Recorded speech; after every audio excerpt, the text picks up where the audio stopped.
Right, so this evening's talk, Elaine O'Hanrahan emailed me a while ago and said, would we be interested in a talk about computer-generated art that her father was involved in many, many years ago, and it's called computer-generated art. So, one thing I found is that whenever you're trying to present a computer to people, one of the first questions they ask is, can it play games? You know, the number of times I've been asked in the museum, can it play games? Very few people have actually said, can it do art? Which sounded rather fascinating. And when she said it was done by an old-fashioned navigational computer, I was definitely up for that. It looks like a load of you are as well. Elaine, I understand, studied to be a teacher of modern languages many years ago, French and Italian, both of which I can speak a few words of, so that's good. Maybe you can teach me some more later. But she gave that up at some point to study and to look after her father's artwork and her father's mechanisms of computing and drawing, and did a master of philosophy. We said it was, wasn't it? A doctor of philosophy at Manchester University on computer-generated art. And I'm going to try to hand over to Elaine. We're going to see how this goes. Well, good morning, everybody. Thank you for joining me here, and many thanks to Alan and Bob for allowing me this opportunity to talk about my dad and his machine-generated artwork of the 1960s, something I always enjoy doing. So, as you can see in the first slide, it says Artist Meets Bombsight, 1960s Manchester computer art pioneer, Desmond Henry. And one thing I would like to say is he's definitely a Manchester computer art pioneer because he lived here and worked in Manchester from 1949 to 2004. So although he was born in Huddersfield, I think one could safely say Manchester was his home for most of his life. And in the 1960s, he developed a series of electromechanical drawing machines, which he made from repurposed analog bomb aiming computers used in World War II bombers to calculate accurate release of bombs onto their targets. So that's what he did. And in the Cambridge Encyclopedia of 1990, he was afforded, that was the first time he was afforded pioneer status in the field of computer art. Right, here we go. Second slide. Well, on a headstone of a grave in Southern Cemetery, there are the words Desmond Henry, philosopher, artist, and Normandy veteran. And I think these reveal the many facets to my father. So philosopher, he taught philosophy at Manchester University from 1949 to 1982. He specialized in medieval logic and metaphysics. This was very different to his career before World War II, when he was a humble waterworks clerk for Huddersfield Waterworks. And it's only thanks to having been a serviceman in World War II that he was given a scholarship at Leeds University, and that's where he studied philosophy. So it was a huge jump. He was also an artist, but an amateur artist. So he wasn't constrained by fads, trends, or anything else, or even the pressure to have to sell his work in order to make money, in order to put food on the table for his family. He was very free to plough his own furrow, and that was good. That was a good thing in his case. And he was also a Normandy veteran. By that I'm saying is that in June 1944, he was in the second wave of the Normandy landings, which certainly changed his life as he met my mother when he was with the British Liberation Army in France. He had leave in Brussels where my mother lived. It also, because he was with REME, the Royal Electrical and Mechanical Engineers, it meant that he had access to automatic fire control systems of the Bofors gun, of these anti-aircraft artillery. And he was a technical clerk with REME. He would have loved to have been in the workshops. He loved all things mechanical from an early age. But they said, no, we need your organizational skills in the office. So he used to pore over the technical brochures. And this is how he gained his knowledge and experience so that he could transform the bombsight computer, when he got his hands on it, into a drawing machine. Okay, so next slide. Oh, and here we go. We're going straight into the nose, the bubble, as it was called, of a Lancaster aircraft bomber. And I'm going to use my mouse. I don't know if you can see it. So it's called the bombsight computer, but the actual sight is here. And this is the bomb aiming computer. You can't see it on that slide. It's like thing right in the middle. Oh, right. So you can't see my. Just describe. I'll just describe it. Right. You've got a green seat, and just in front of that, you've got the sight. And the bombardier would lie down with his stomach or his chest on that green seat, and he would look through the telescope of the sight, and he would take readings to do with altitude, wind speed, airspeed, and he'd already know the bomb weight, and he probably would have already entered that into the computer before the flight. And then he'd enter that information, and it would go into the bomb aiming computer in the left front corner there, and which would calculate the exact or the optimum moment for dropping those bombs in order that they hit their target. Now, the bombsight, and it was called a bombsight computer. The bombsight computer was already something very much alive in the popular imagination of the 1940s. In 1941, there was a film made called Bombsight is Stolen, and the actual title was Cottage to Let. In 43, it was Sherlock Holmes and the secret weapon. And guess what the secret weapon was? It was a bombsight.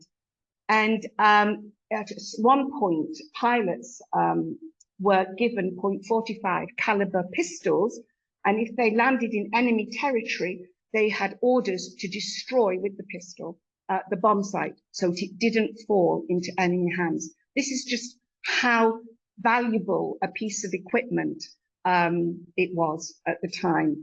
And you can see the green around the computer in the bottom left-hand corner there. You can see the green shock mount frame, and you can see the outer casing and certain dials and knobs. And we'll now look at the next picture, which is the internal view. That's right, of the computer. I can't, all those pieces, because I grew up with bits and bobs of these things lying around the house. They're my old friends.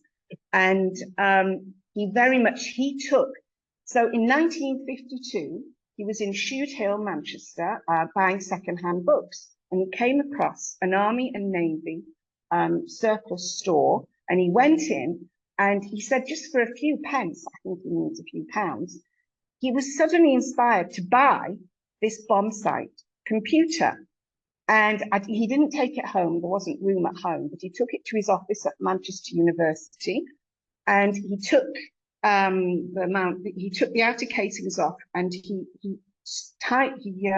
linked this up to a servo motor to set all the internal parts in motion.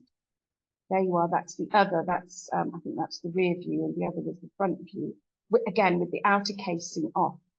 Now, he absolutely was fascinated by the mechanical movement, we call them the graceful motions, the peerless parabolas of the worm screws, the cogs, the cams, the differentials, the gear train, everything when it was in motion.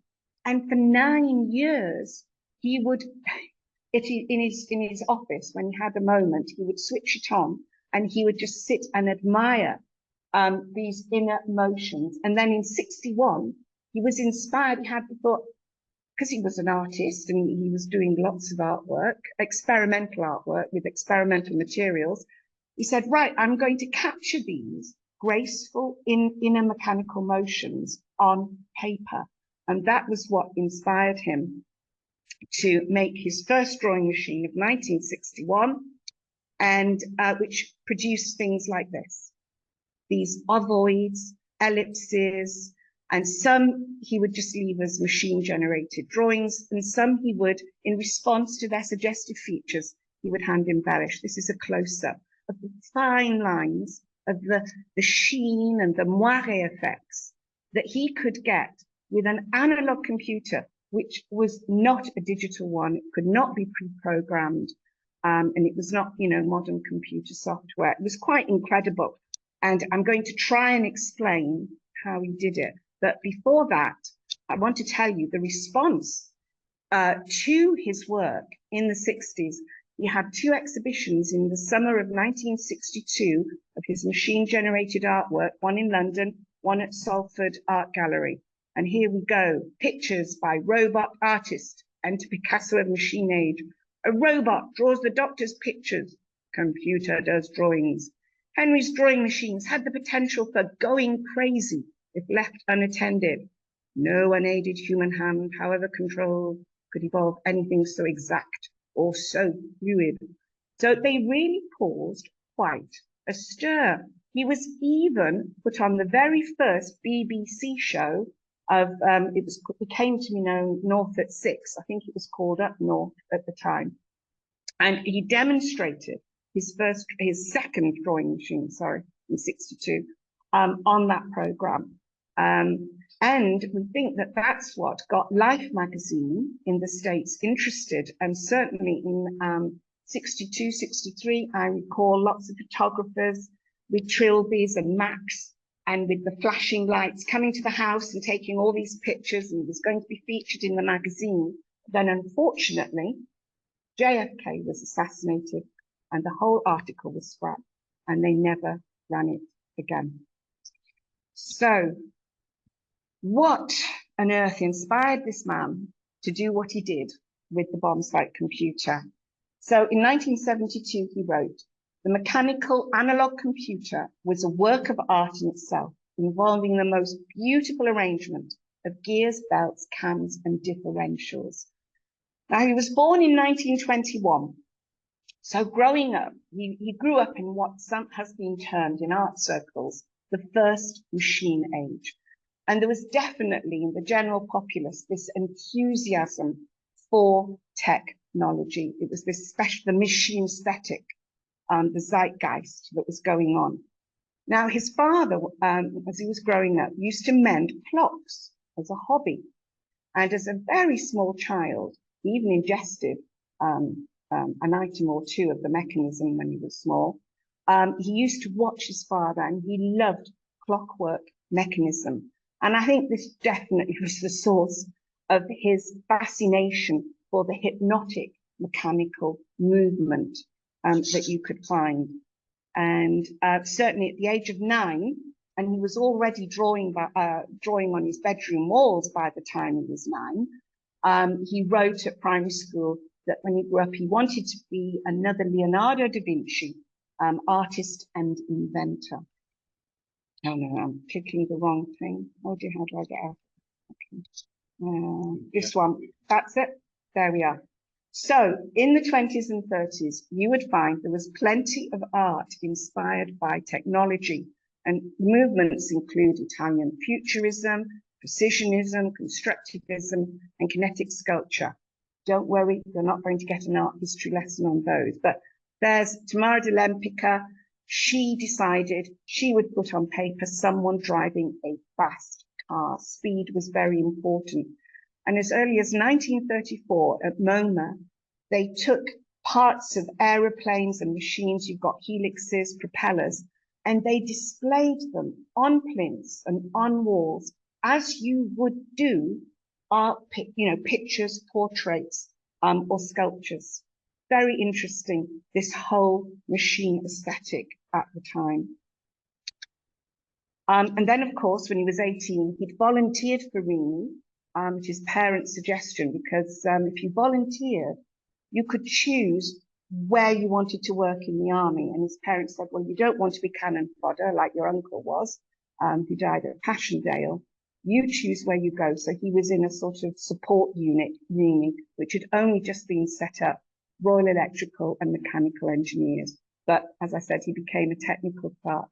But there, he was able to get to know, there's both a scum, and definitely the unit had one of them. They lugged around with them. And I think, I'm not sure, I've been trying to find this out, that that is something to do with the predictor computer. It had a computer on it, and people would, well, the operators would have to enter information.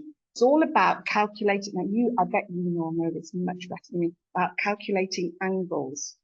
And he said, well, both the gun, you've got a stationary object trying to fire at a moving object. And with a plane, it's the mirror image of that. You've got a moving object trying to fire at a stationary object, the target.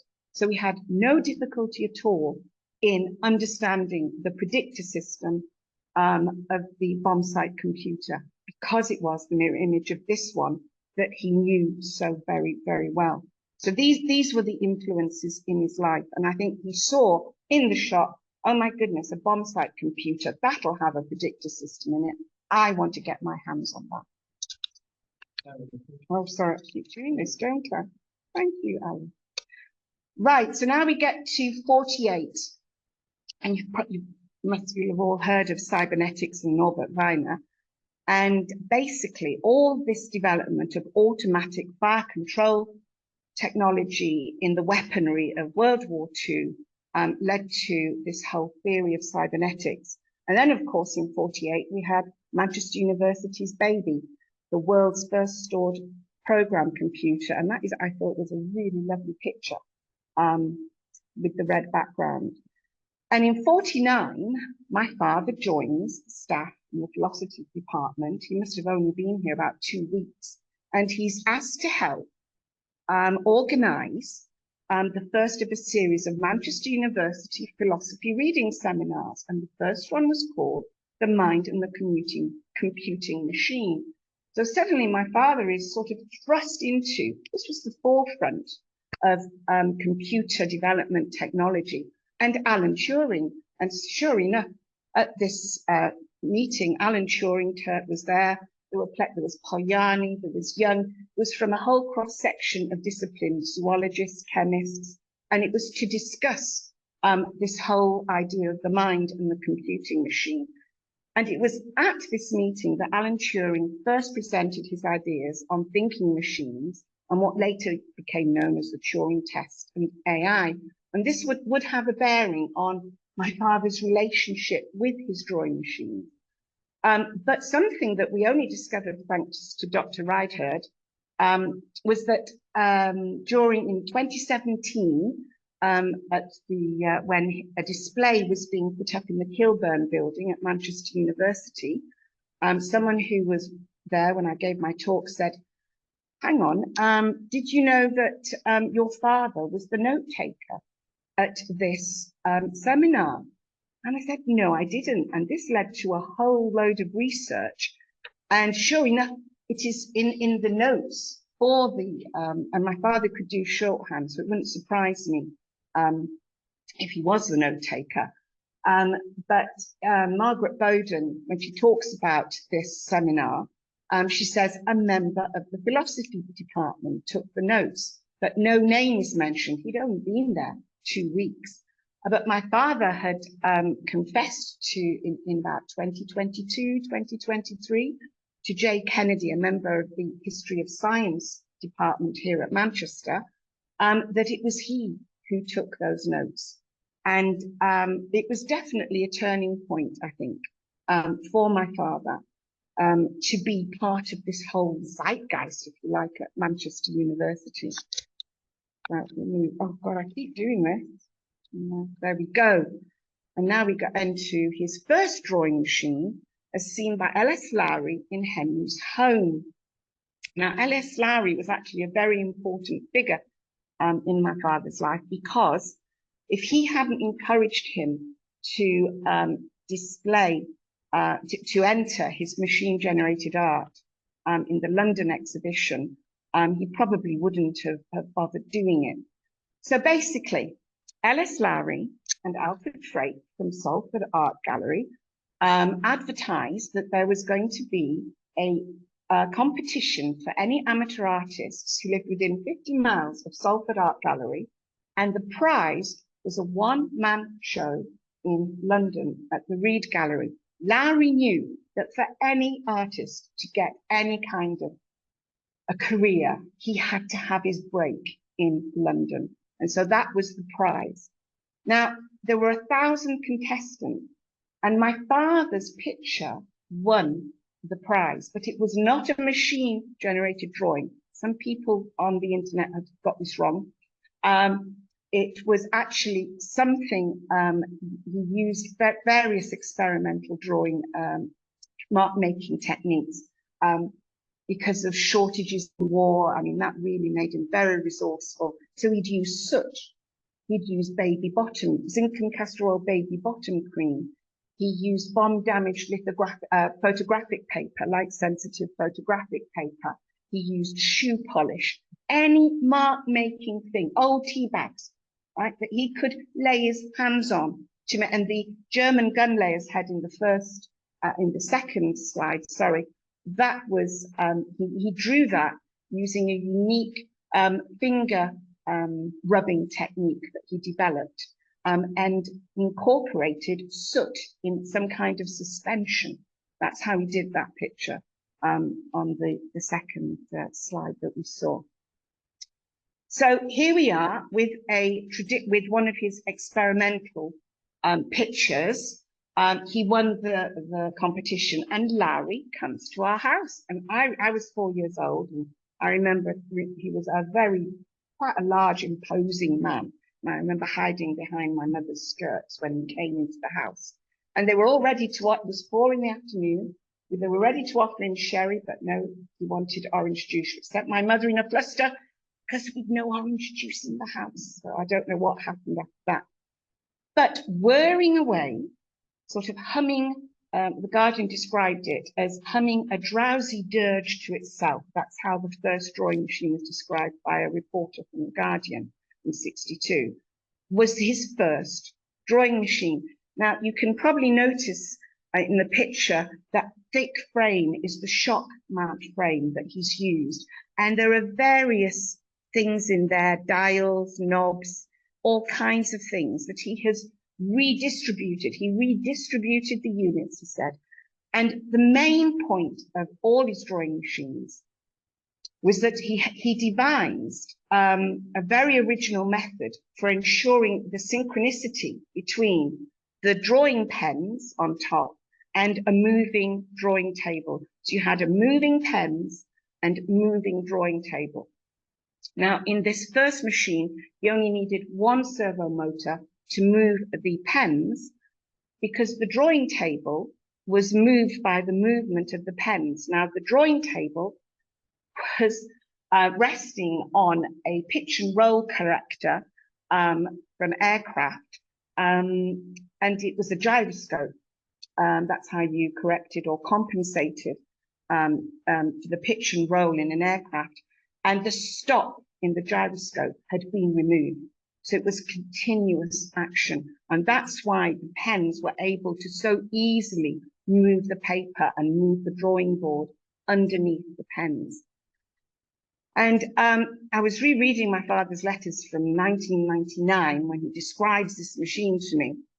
And he says, well, I'm not going to put in writing my original method for doing all of these machines in case some greedy entrepreneur gets hold of my ideas and decides to make a lot of money from it at my expense. True Yorkshireman. He was born in Huddersfield, remember. I shouldn't generalize like that. Yorkshiremen are very well known for being inventive as well. Anyway, so there we are. So I can only talk to you in generalities and with the few things. Apparently, now I don't know, because you're here and you're interested in old, computers and the history of computers, I hope you're interested in this. So basically, beneath the drawing table, he had an oscillating rod. Well, it made the drawing table oscillate.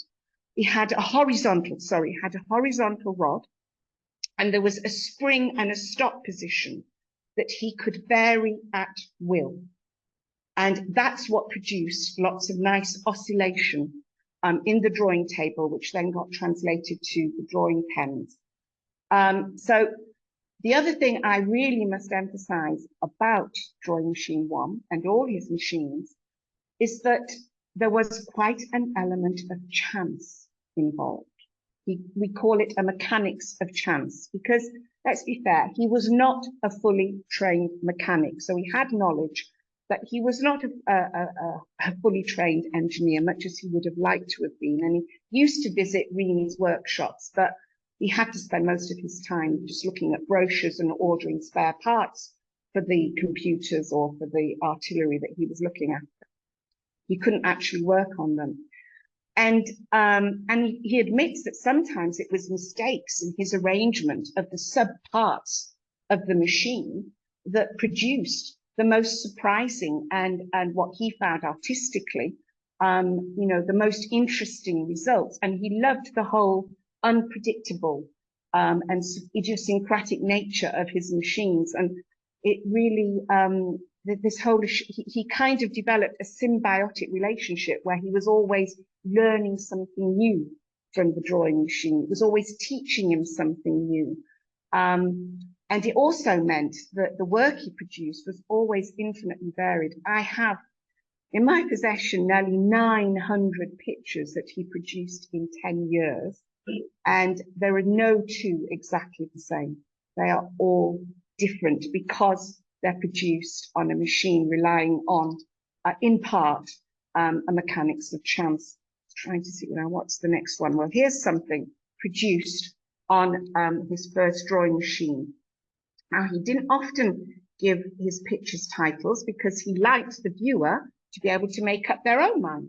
So these are abstract images that he produced, the associations that the individual might have to decide what they see. This one is called Radar Beam Sweep, and the lines on it are incredibly fine. And when you think this was not done with advanced computer software, but with biros, basically. And he was very grateful to the biro. And he was always looking, there were lots of developments in paper as well, so that the amount of friction between the pen and the paper is as absolutely as little as possible.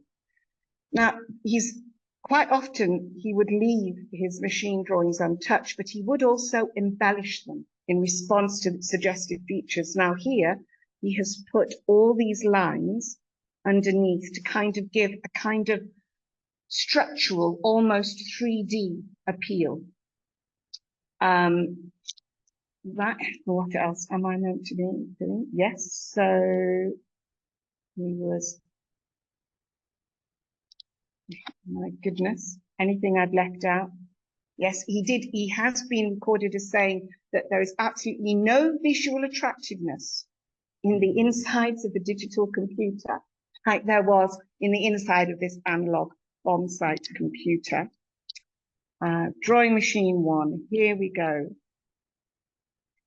This is what he said about Drawing Machine 1. The ball beneath the table, combined with an oscillating horizontal bar with a vertical spring that struck and rebounded against a variably positioned stop and caused the paper to shift and produce interesting patterns. Okay, we've done that. We're on radar beam, right? So pictures like this, someone from the Evening Chronicle wrote, so he could conjure up on paper from these almost Heath Robinson-esque type drawing machines, dreamlike designs in a delicate tracery unmatched by hand. And it lends itself to multiple interpretations. We look at, I keep doing this, so, yeah. Here we go. Right, so he did very quickly see the weirdly organic similarities between his pictures and organic features. And he quite often liked to talk about what he called natural form mathematics And he would compare them to the images, the pictures in Darcy Thompson's On Growth and Form, Cook's The Curves of Life, and Alan Turing himself, he was very interested in morphogenesis. And just recently, soft cells, I think this would have really excited my father, a new universal class of shapes to explain complex biological forms. He would have been absolutely transfixed by that, which was revealed in February 2024. And as you can see in the picture, he's got background shading. It's almost multi-layered, that picture, lots of different colors, lots of things you can see in it, but we'll move on. So you're probably saying, well, this can't be, he can't have been the first to harness the rotational potential of moving mechanical parts. Definitely not. I mean, there was Swardy's geometric pen. This was handheld though. Humphrey's geometric pen. Here we've got Perigal's geometrical pen, which could produce cyclodal, I hope that's how you pronounce it, epicyclodal curves. And again, it's combining the motion of multiple gear wheels and offsets. So there's one of the things the Perigal geometrical pen, the shape it could perform, which I think is an epicyclodal curve. And you've got that, but just in the picture, middle right-hand side, you've got that same shape in there, produced by this electrical mechanical drawing machine. And the black on that picture, very definitely, heavily, that's his shading that he has deliberately applied, probably in Indian ink, in order to bring out certain aspects of the picture.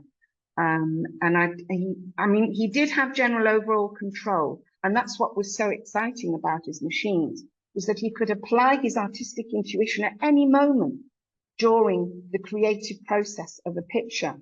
Something, that interactive element, you could not do that with computer software till about 20 years later. In a 1960s digital computer, you had to preconceive the end result and write the program to produce that end result on the computer, attached to a drumroll plotter or a flatbed plotter. Whereas Henry could just set his machine off. He had a general idea of what might come out. But then if he saw it was going in a direction he didn't like, okay, let's just move the drawing arm. Let's just adjust this screw. Let's just do this and see what happens. I mean, with his second drawing machine, clothes pegs were an integral feature, right? He was not adverse to using elastic arms and clothes pegs to get the results he wanted. He was very resourceful. Was that all I wanted to say about that?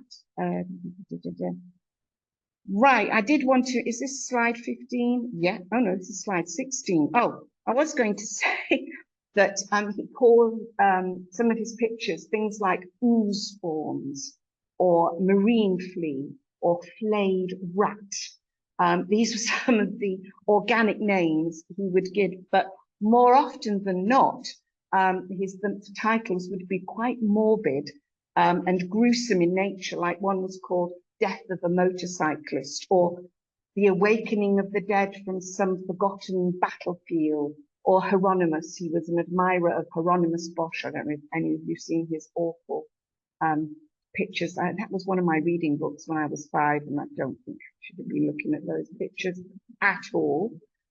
Maybe you didn't know I was doing it, but anyway, I still get nightmares.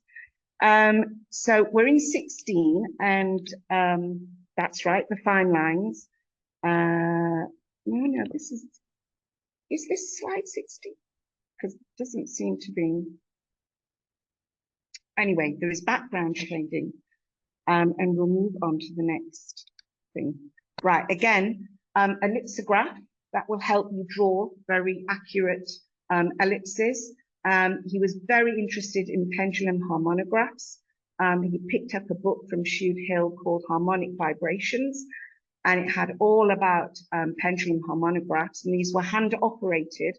And the thing is, if you went wrong when you were controlling the pendulum by hand, it could spoil the picture in some way. Whereas with my father's electromechanical drawing machines, going wrong, we welcomed mistakes. That was good, because that would be another different effect.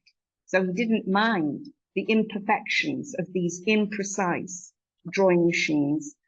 You can see there that he's got lines in the background, again, to give a 3D sense almost, and you can highlight certain lines in order to make them stand out. Right, oh, here's drawing machine 2. He started on drawing machine 2, he had a Vickers version of a Sperry bombsight for drawing machine 2. And here he had 2 servo motors. He had one for controlling the drawing arm with the pens and one for controlling the drawing table underneath. You can see there in the picture, in the middle of the top picture, an RAF switchboard control, which was there solely because he could get it to flash in an interesting way. It was solely to look good and interesting and draw the attention of the viewer. What did we say about drawing machine 2? That's right. He cannibalized parts from drawing machine 1, which is why drawing machine 1 no longer exists, to make drawing machine 2. And he said it was the running in and out of phase of the relative rate of revolution of the 2 motors produces unpredictable pattern variation. This was one of the things he found. And sometimes he would use a pen that was nearly about to expire, and he would put that on, and it would produce this sort of pencil-like, very fine line that followed the darker line of a pen that wasn't running out, almost like a ghost shape. So he was forever, and this was the machine where the paper on the drawing table would have at least 4 pegs, and I would be sent to look for pegs, and pennies that he would put on the drawing arm for different effects, different weights along the arm. But these drawing pegs he would attach at different places, and it would totally change what was happening on the paper. And one description of these images, let me just move on. Oh, well, that is Henry. You can always go back, can't I? Right, so this is another, this has been described as decorative arabesques of an unusual rhythmic fluency. And that was The Guardian of 1962. And he was very keen, and this is what he wrote, that for the composition of his pictures, that proportion, disposition, equilibrium, and harmony, he would use his artistic choice to make sure these were integral to the image that he made.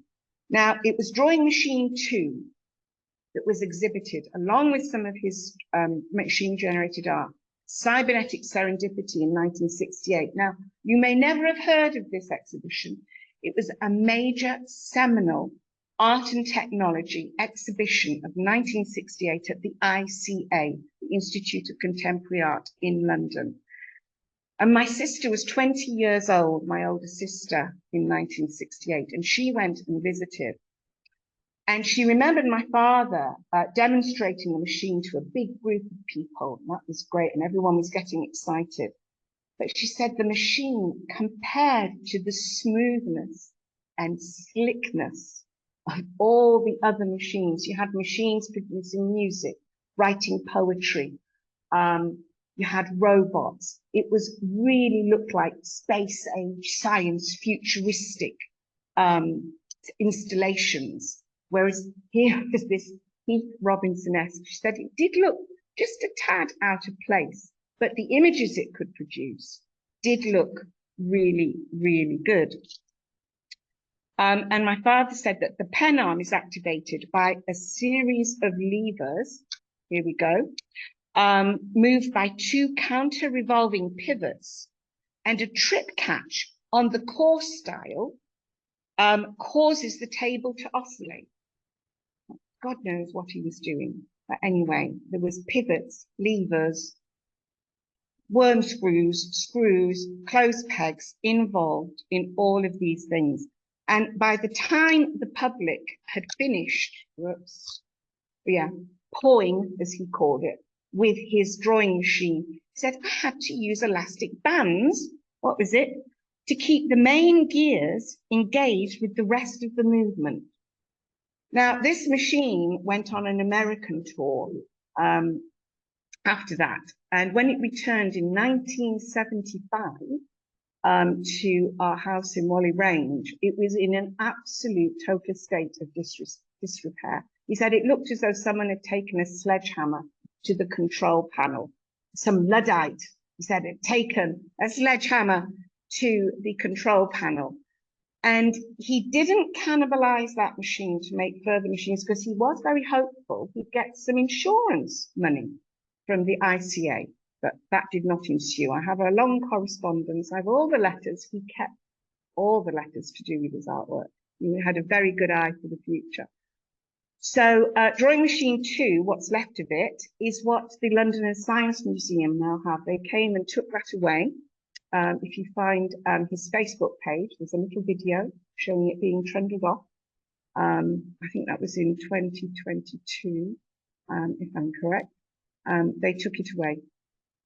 So next to this Henry picture, which has been definitely, the lines have been highlighted in Indian ink. Now, any picture dated post 1964, he stopped using biro, although he loved them so much because they're such a fine point, because he found out that if they were displayed to direct sunlight, the picture could fade. So he moved to technical tube pens with Indian ink in them. And that's what he's got here. And he will do the highlighting with Indian ink as well. Now, there are lots of other machines, right? Here's one, so it's not handheld, using a geometric chuck fitted to an ornamental lathe. He absolutely loved, I mean, I should have put a picture of a geometric chuck. Guess what? It's got lots of interconnecting gears on it. I think it almost looked like a giant clock, the inside of a giant clock. And then you've got the banknote guilloches made using a rose engine lathe. This is this whole idea of the repetitive curvilinear fine lines. But my father didn't stick to just regularity. These were not precision machines. He enjoyed the irregular aspect of the images. And that's, I think, what makes them so attractive. So there were other people at the same time who were creating similar kinds of images. So my father's drawing is on the left and on the right. So this is using cathode ray oscilloscope, and it would be on the display screen. This is not using pens as a mark on paper like my father did. These were on a display screen, and the same with Herbert Frank. But it's quite, you can see it's quite similar, but I would suggest it's just not as complex. It's more impersonal because the artist can't put his own personal touch to it. There isn't that, artistic intuition that he can apply. And what else do I have to say about this one? Is this screen, oh, this is screen 21. Okay. But my father, I would like to read this. This is something, in fact, that my husband wrote, that the unpredictability of an archaic machine and the unfathomable vision of the human striving for an equilibrium of symmetry and variety. I think that sums up quite nicely what he was trying to do. I mean, he certainly had a symbiotic relationship with the drawing machine. He wrote that it draws what it thinks. He'd let the machine decide when it was finished. And he was very happy to make happy chance discoveries, was my father, serendipity.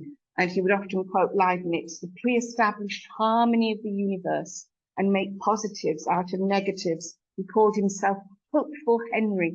So if something goes wrong, well, we're going to make that into a positive. I don't know if this was born of wartime optimism, but there you go. Let's see what the next one is. Oh, this one is very interesting. So in '63, JFK was assassinated, and with hindsight, he'd left his machine running or whatever. He realized after the news alert that his machine had been drawing this picture at the time of the assassination of JFK. And I'm always amazed when I look at this, at the sense of chaos and movement and the whole upheaval of the event, and how that seems to be reflected in this picture. And I can't tell whether at the top center of the picture, that's a trilby almost of the security men that my father has drawn by hand or not.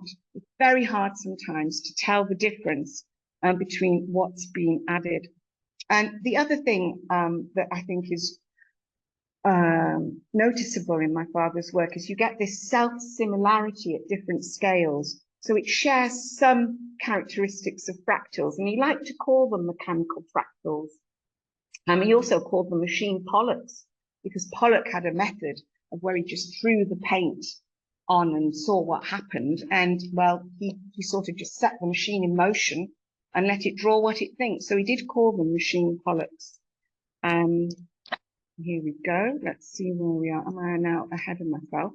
Right, here again is another example of highlighting multifaceted layering that happens. Okay. Yeah. So the fluidity of the wave movement in these pictures, again, yeah, and he's worked on that by hand, definitely. But there's definitely this repetition of arcs. And here we go in 64. There's a picture on the right of what an IBM digital computer linked to a CalcComp plotter could produce. And you've got obviously some very fine moire effects. And on the left, again, you've got these watered silk moire effects in my father's picture. And whereas I think it's really outstanding, the picture on the right, I would spend longer looking at the one on the left because of the irregular features, and there'd be more to look at. And every time I open up the archive and I look at my father's pictures, I see something new. It's just ridiculous because there's such a variety. And here we have, again, that looks to me, like a bird skeleton. So in the center, there's a darker cluster, which looks like an eye. He's drawn some teeth, and in the middle on the right-hand side, and it's almost playful. He'd be playing. He used to say to my mum, "Oh, I'm going to go and play with my machine now," and she'd sigh. "Yes, dear." Right, okay. And I'd trot after him and watch him, because I was very much younger than my sisters, quite a solitary child, and that was when he talked to me. He would explain what was going on, and I just sort of watch and listen. I didn't always understand. Right, so there again, we've got something to do with spirograph. Now, he did not like spirograph. Have you ever come across the toothed wheels? And you can make, again, if you were to make a mistake with a spirograph wheel, some would consider, well, that spoilt the image. But with my father, that would be seen as a positive. So it's a geometric drawing device, roulette curves, and it was first sold in 1965. Now, drawing machine 3, he could not live without a drawing machine. When he knew he was going to lose drawing machine 2 to cybernetic serendipity, which was in 68, he created a third drawing machine. And this could produce really big pictures.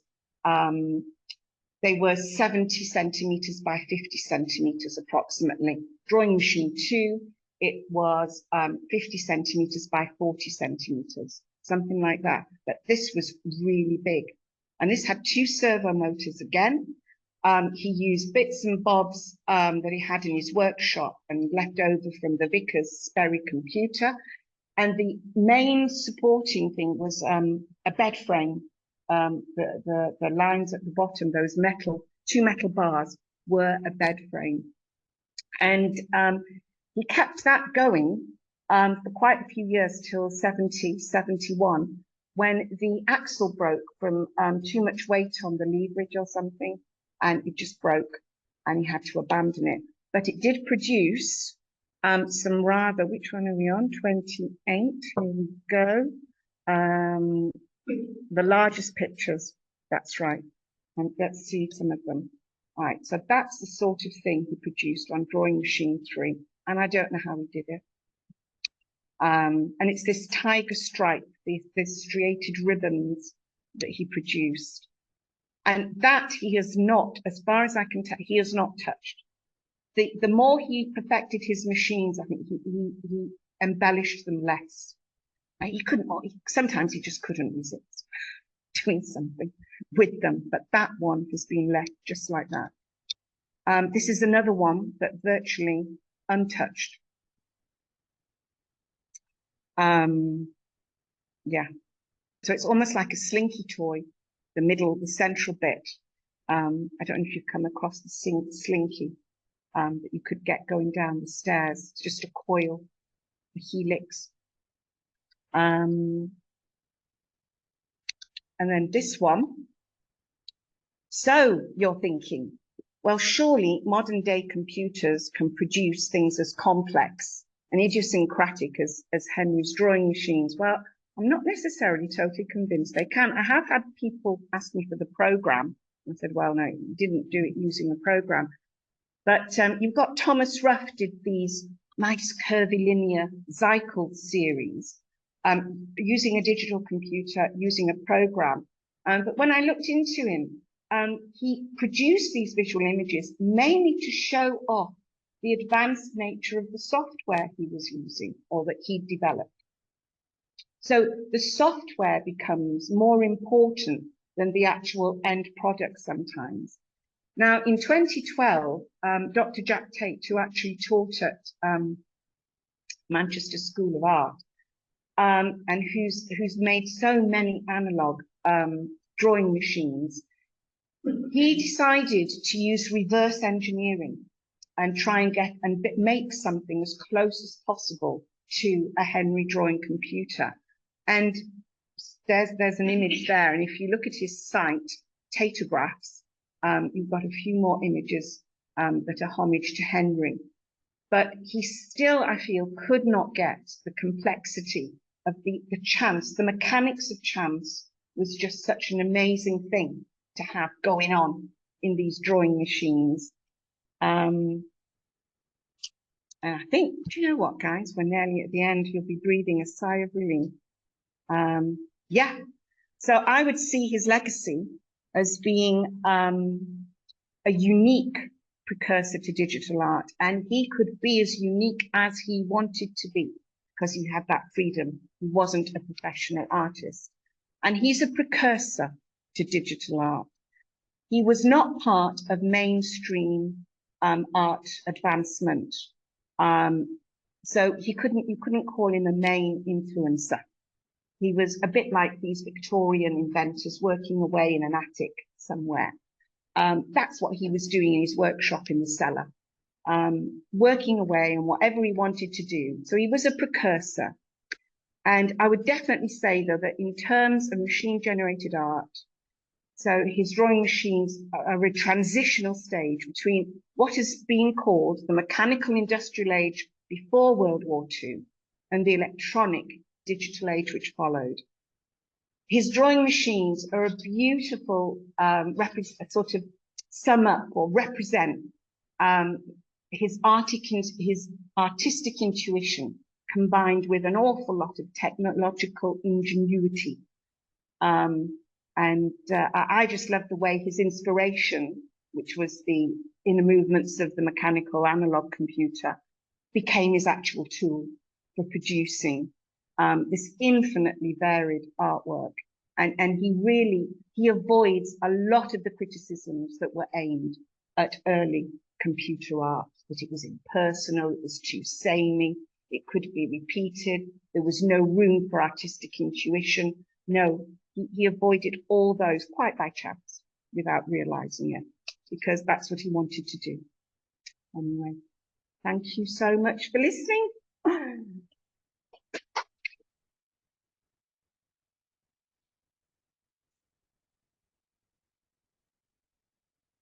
Thank you very much, Elaine. We've got one question online. One question.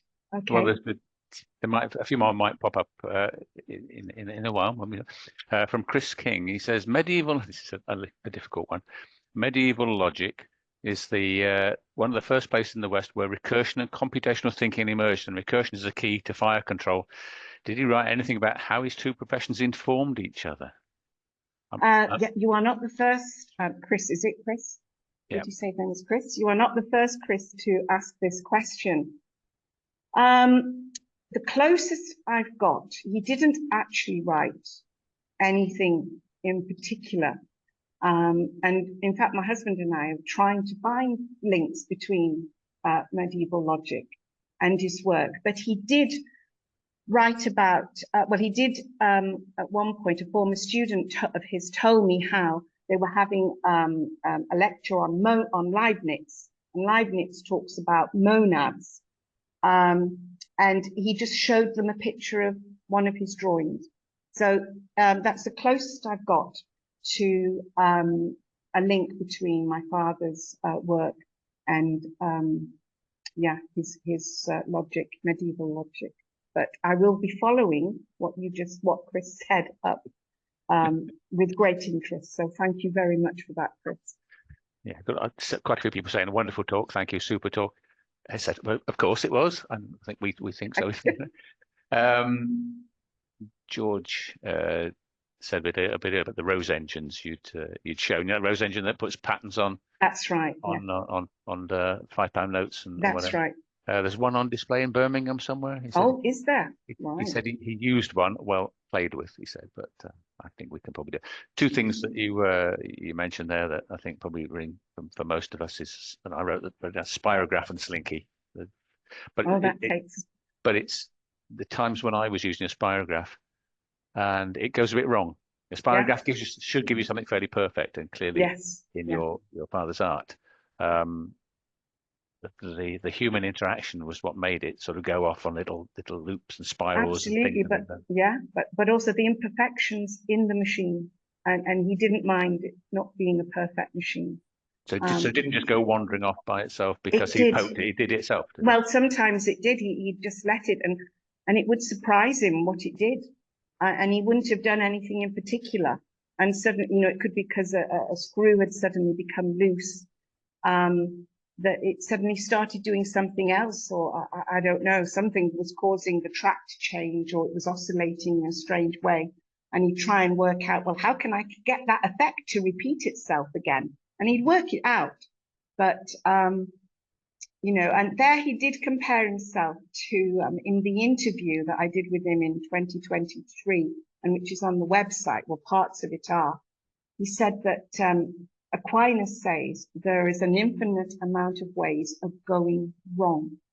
And that's what he liked. The question before my mind. So, but how long did each take the machine to create?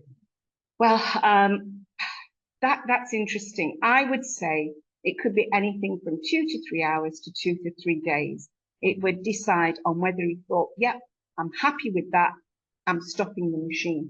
But he would sometimes, get the machine. I have a sneaky suspicion he'd take pictures drawn on drawing machine 1 and put them on drawing machine 2, just to make the archivist work a nightmare, and combine them. He would do a lot of things either for expediency or just, to mess about. Yeah. Can you speak up so that you were saying that you're going very happy with a lot of maths in there, complex amounts of movement, you combine them together and build it on ability. Right. No, that what's going is that, do you mean with the pendulum harmonographs or? Oh, right. Oh, fantastic. Oh, I'm not a mathematician.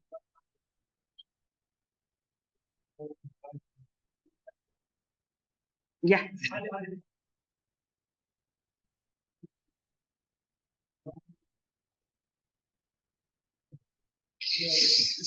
I know, drive you mad. More questions? Just make a comment to the people online. It is very hard to hear, I'm afraid, but you'd have heard Elaine's answers to the questions at the very least. But did you know, was he aware of Patrick Blackett, who designed, who was the professor or dean at Manchester University, Patrick Blackett, who designed the bomb site, or was key in designing that bomb site, He who would was have been in key. an office just down the road? I don't know if they overlapped in terms of time, but More questions? Yeah, I mean, how do you think it related to what the contemporary art is?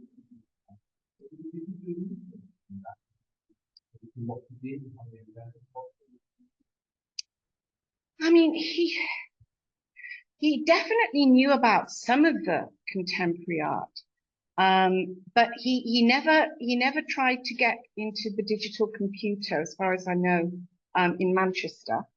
I mean, he definitely knew about them rolling naked women in paint in Paris, right?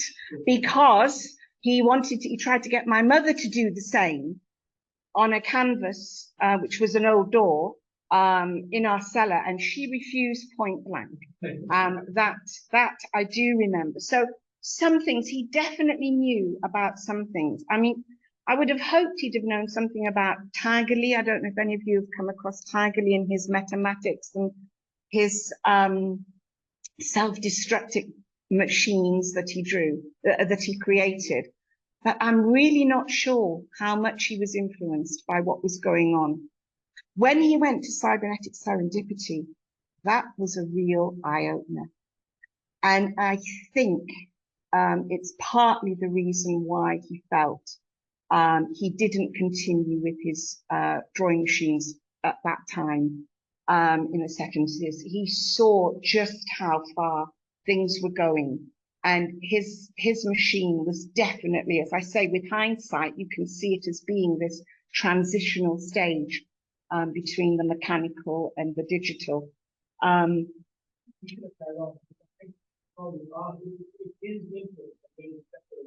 Yeah, absolutely, absolutely. Yeah, the soldier. Yeah, the gun in his head.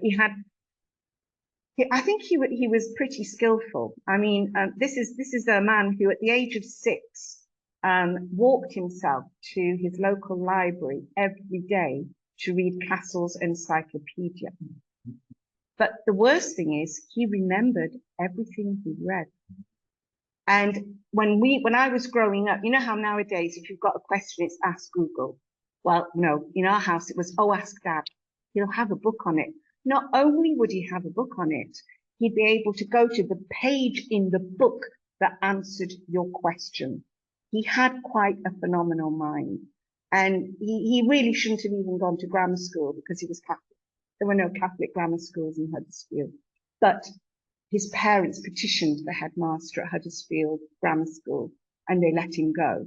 He was an absolute menace because he was coming up with all kinds of tricks and buzzers in the classroom that nobody knew about and pranks. And he was one of those students who never did much work at all during the year, but would come top of his class at the end. And you know, as teachers, any teachers here, he'd say, oh, well, if you don't do your homework and you don't, you will not do well in the exams. No, he did very well. But at the age of 16, there was no way his family could afford for him to go to do A-levels. And he worked for Huddersfield Council as a waterworks clerk. And his main occupation was buying cakes for his manager. As his diaries, he wrote diaries all through the 30s, all through the war. And he was reading, he was consuming books and going to evening art classes at the time. That's what saved him from going crazy in his job. And then the war started when he was 18. So just wanted to start up, it's more a question to the group actually, because we don't have the sort of expertise.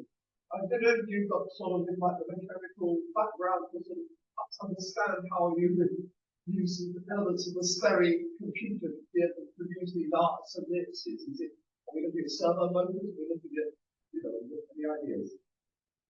That's a bit fake. That was from Elaine's husband, actually, in the audience, asking if any of us with experience would know how to recreate something like this, how to understand how it worked. I think we'd have to get a bombsight computer and have a look. I mean, I've seen one of those, and they are fantastic. There's a whole load of mechanisms and bellows and integrators and things, and they are incredible bits. Chris King came back briefly and said, did he ever talk to John Whitney, who used a war surplus fire control computer? Does John Whitney ring a bell? John Whitney, no, but I've come across John Whitney and his use of the rotational movement in the analog bombsight analog computers to make his animations. And he basically, again, he harnessed the rotational ability of the workings of the analog computer for moving his cameras on these different tables. And that's how, I think, Chris, is that how he did it? He's only recently died, John Whitney, hasn't he? Yeah. Mm. And I'd like to So there were other people. There were other people who'd got this got their hands on old militaria and who decided, let's see what we can do with this. But I would say that my father took it, he really was obsessed with it. And, what do you say? He exploited it to the nth degree to see what he could get out of it. He pushed the boundaries as far as he could with these analog machines. I said 900 pictures is a lot in 10 years.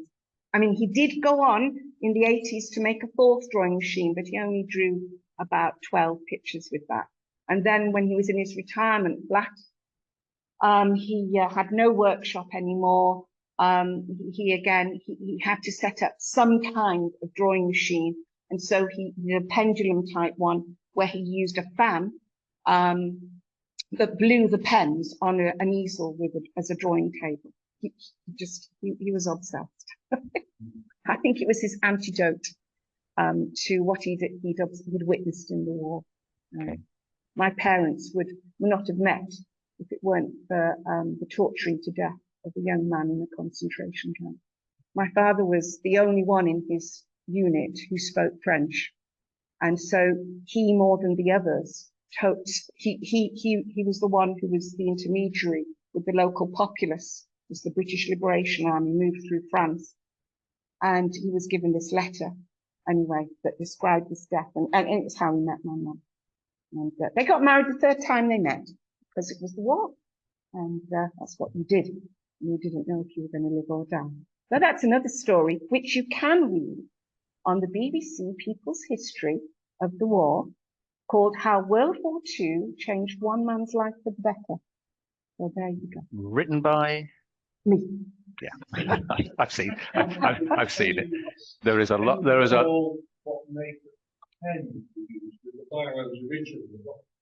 Well, he then went on to rotring, yes, and rapidograph as well. He liked those. He found those really, worked well. Thought they were very good. Yeah, it's for the smoothness. Go on.